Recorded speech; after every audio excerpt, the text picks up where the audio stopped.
je vais vous montrer mon patrimoine. Je suis très fière.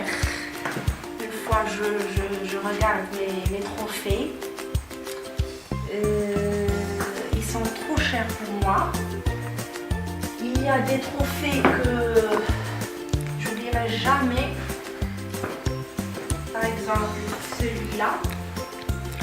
Je l'ai pris une fois, je me suis classée la 3e en championnat du Maroc en 2014.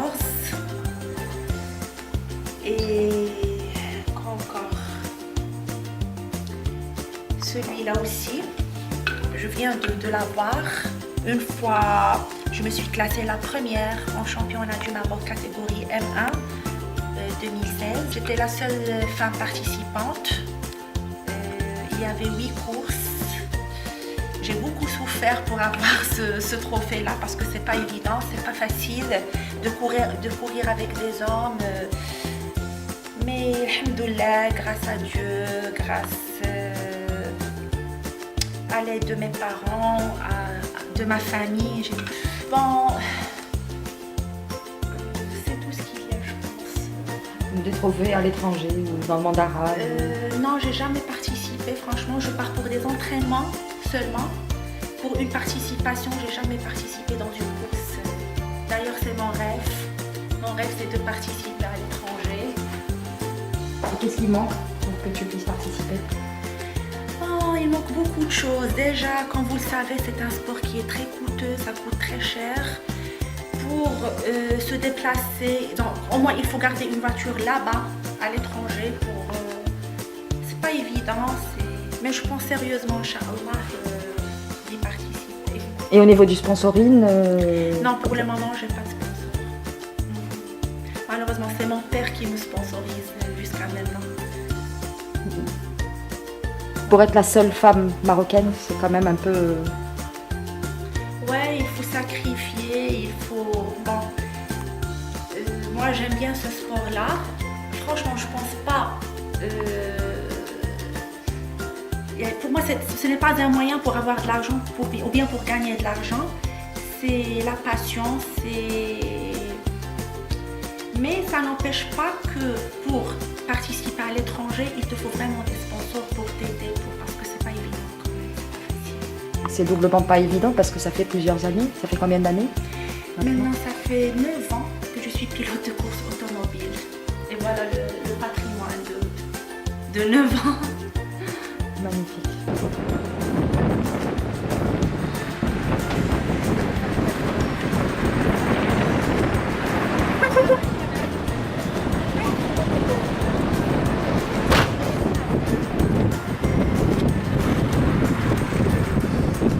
C'est avec cette voiture-là que j'ai pu avoir ce trophée en WTCC. Je me suis classée la 2e en catégorie M1.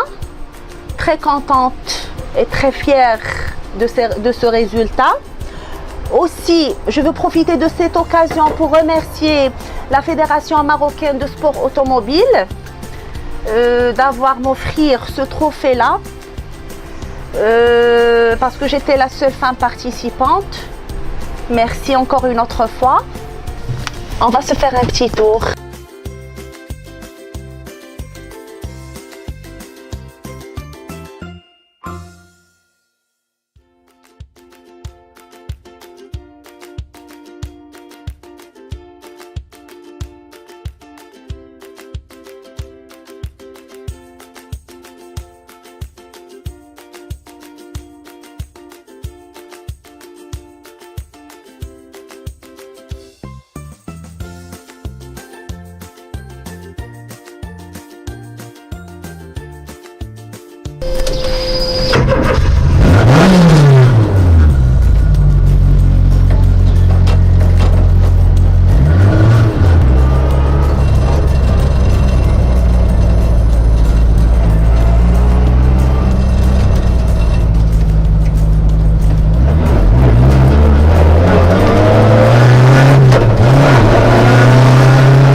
Et à quel âge tu as touché un volant, un guidon? Depuis mon tout petit âge, je pense quand j'avais 7 ans, mon père il mettait toujours il laissait toujours sa voiture devant la porte de la maison.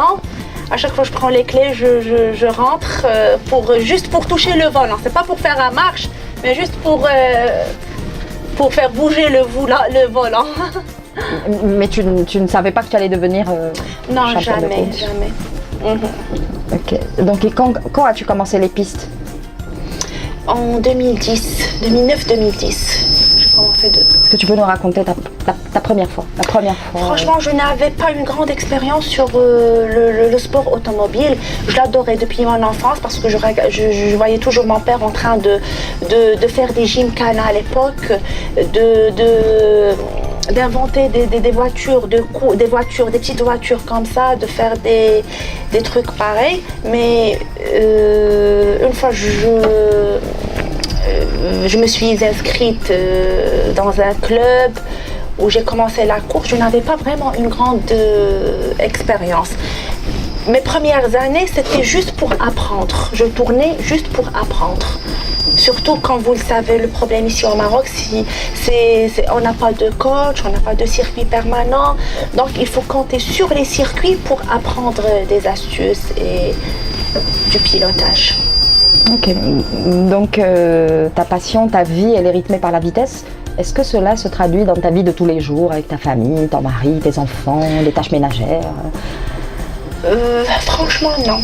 La vitesse, pour moi, je la pratique seulement en sport mécanique. À la maison, non. Je prends vraiment mon temps à la maison. T'arrive-t-il d'avoir peur pendant une course? Bon, je pense que c'est tout à fait normal. Pas seulement chez moi, mais chez tous les pilotes. Une fois on commence, avant de commencer la course, on a tous peur, c'est tout à fait normal. Et donc tu arrives à gérer cette peur? C'est juste après le départ, après le drapeau, ça y est, j'essaie de me débarrasser de cette peur-là. Alors tu étais la seule pilote femme au WTCC. Ouais. Est-ce pour toi un privilège, une frustration? Est-ce que ça t'énerve le fait de voir des femmes qui tournent mais qui ne sont pas derrière un volant? Ouais, franchement, ça me dérange absolument pas parce que déjà, mon rêve, c'est d'avoir un plateau féminin. J'aimerais bien courir avec les femmes parce que le fait de courir avec les hommes, c'est compliqué, c'est très dangereux, c'est pas facile du tout. Mon rêve pour le moment, c'est d'avoir un plateau féminin, c'est de participer avec des femmes. Ça sera plus cool et plus facile en plus. Alors dans le monde, depuis les années 40, on ne voit plus de femmes, il n'y a plus de femmes pilotes de Formule 1. Pourquoi à ton avis? Même actuellement, elles sont rares les femmes pilotes. Pourquoi? Je ne sais pas pourquoi. Peut-être que ça reste un sport très dangereux. Peut-être que c'est un sport qui est très coûteux. Je parle précisément au Maroc, malheureusement, on n'a pas assez d'encouragement. Les femmes ne sont pas encouragées pour pratiquer ce genre de sport. Il faut être issu de la bonne société donc pour pratiquer ce sport? Franchement, oui, parce que ça reste un sport très coûteux. Ça coûte très très cher. Donc il faut vraiment être aisé pour le pratiquer. Et donc quels sont les besoins? Qu'est-ce qu'il faut pour pratiquer ce sport? Bon, la première des choses, il te faut une voiture de course. Une voiture spécialement de course. Il te faut des coachs, il faut louer des pistes pour s'entraîner, il faut partir à l'étranger pour s'entraîner, il faut ramener des pièces de rechange de l'étranger pour la voiture. Ça coûte très cher. Et que doit faire la fédération pour attirer des filles? Je ne vais pas dire plus de filles parce qu'il n'y en a pas. Ouais, bon, premièrement, il faut leur faciliter la tâche. le fait une fille, elle ne peut pas elle-même s'occuper de sa voiture. Il faut vraiment que la fédération lui achète une voiture et lui ramène un mécanicien pour s'en occuper de sa voiture. Parce que c'est une tâche qui est très difficile pour les filles, je pense. Alors combien de PV t'attends collé depuis que tu as ton permis de conduire? Non, franchement, jamais, j'ai jamais eu de PV. Franchement, je respecte vraiment le code de route. Franchement, j'ai jamais eu de PV. D'accord. Et donc la notion d'écurie, on ne peut pas parler d'écurie ici au Maroc. Au Maroc, non, c'est pas possible. Pourquoi?